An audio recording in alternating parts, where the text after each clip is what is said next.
What's up guys, welcome back to the channel, and today I just wanted to cover some of the major changes in update 1.13 for Gran Turismo 7.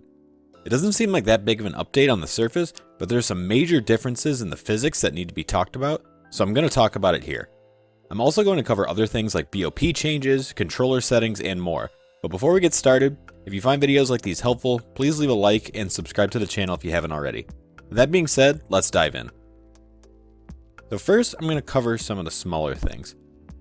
There were a few new cars added with this update. Namely, we have the new BRZ, the BRZ GT300, and then the Suzuki Cappuccino that's in the used car lot. The BRZ GT300 is the car that I'm the most interested in, and while it seems to be a little slow on BoP, it's an absolute monster in maxed out Group 3 lobbies, so if those are your thing, definitely give this new car a try. There were some smaller additions with this new update too. There's a new spa layout, but all it really does is change the pit location to be like the 24-hour races. And there were also 3 career mode events added here. There are also some quality of life improvements, such as used cars having a new label when being added to the dealer, and also a Widebody indicator on cars in your garage. Sport mode has gotten some quality of life improvements as well. You can see info such as tire wear rate, fuel consumption rate, temperature, start type, and required pit stops in the event screen before each race. There's also a race details screen that shows the qualifying and race settings, penalty settings, assist restrictions, and regulations for the race. The racing etiquette video makes its return in sport mode, and while it can get annoying having to close out of it every single time you go into sport mode, it's definitely a welcome addition to remind some people to keep it clean on the track. There's probably an option somewhere to turn this off, but I haven't found it yet. But if you do find it, post where you found it in the comments below. The biggest change to sport mode is the ability to rent cars for a race.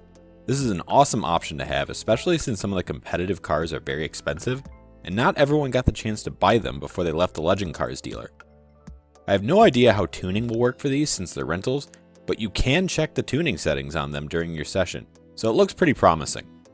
Even if you can't tune a rental, this is still an awesome step in the right direction for BoP races. It makes testing much easier, and you're never at a disadvantage from not having the best car for that race.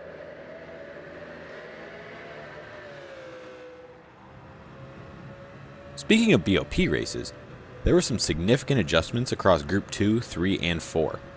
A lot of cars got buffs, a few got small nerfs, and some even stayed the same.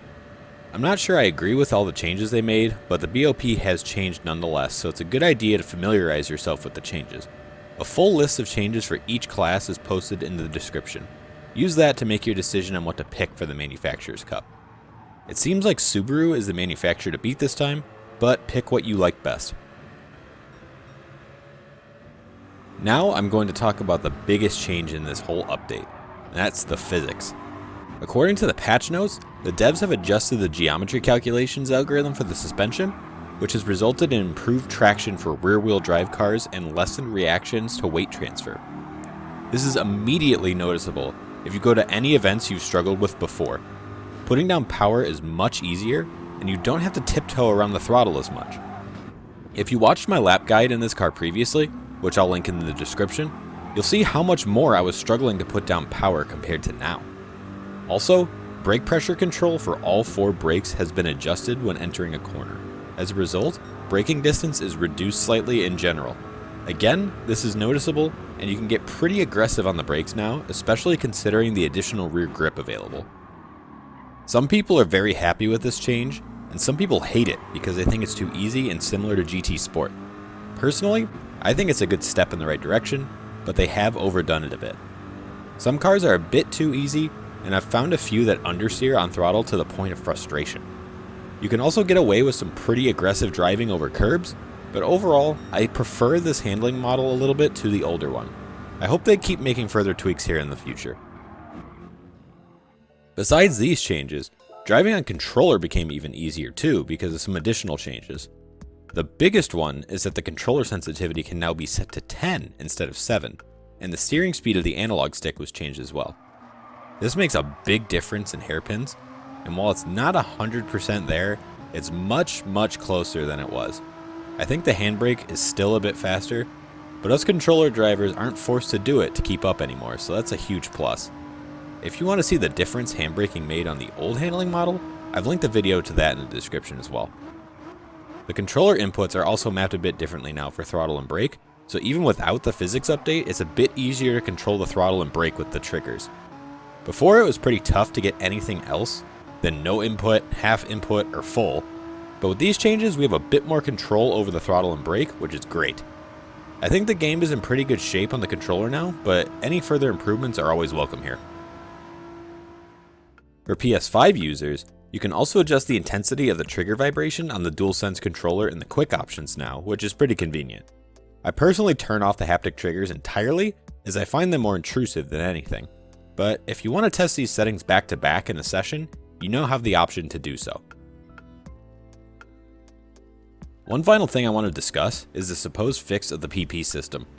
They claim to have addressed the bug where you can make extremely fast cars with low PP ratings, but people have already come up with setups to break the new system just a couple hours after the update release. That means all of you that are grinding the Tomahawk are in luck, because the new setup still accomplishes the exact same thing. I assume it's a bit slower than the old one because it's not as abusable, but it's still by far the fastest way to grind credits if you're interested in doing that. Looking at my Mazda Atenza that used to abuse the old system, and I'll link that in the description as well, it seems now that the rotational G figure at 150 miles an hour is calculated and it's no longer 0. But it's extrapolated now if you can't hit that speed, which is good, but the gearing exploits still exist. Not only can you make things like the Tomahawk I just showed, but PP-based events will still be dominated by really short gearboxes because they still drop the PP rating significantly. If you look at the current leaderboards for the Manufacturers Cup, it's full of cars with a ton of power stuffed into them, just like the Group 4 race on Nerd GP. And then they have gearboxes that top out around 140 miles an hour or less, and they just bounce off the rev limiter down the straights. Based on all this stuff going on, the performance point system still has a long way to go, but it's on PD's radar at least, so that's a plus. But those are the major talking points for this week's game update, so let me know your thoughts on these changes in the comments below, especially when it comes to the physics changes. Overall, I'm fairly satisfied with this update, and I hope PD keeps up this attention to detail that they've been showing us so far. The game isn't quite where it needs to be yet, but it's been fairly enjoyable so far, and I think the devs are willing to put in the time to make it even better, so I'm looking forward to what comes next. That's all I've got for this time, guys, so again, let me know any thoughts you have on this update in the comments. Also, if there are any other changes you found important with this update that I missed, please post those in the comments as well. If this video informed you of anything that you weren't aware of in this update, please leave a like on this video, subscribe to the channel if you haven't already, and I'll catch you in the next one. Thanks.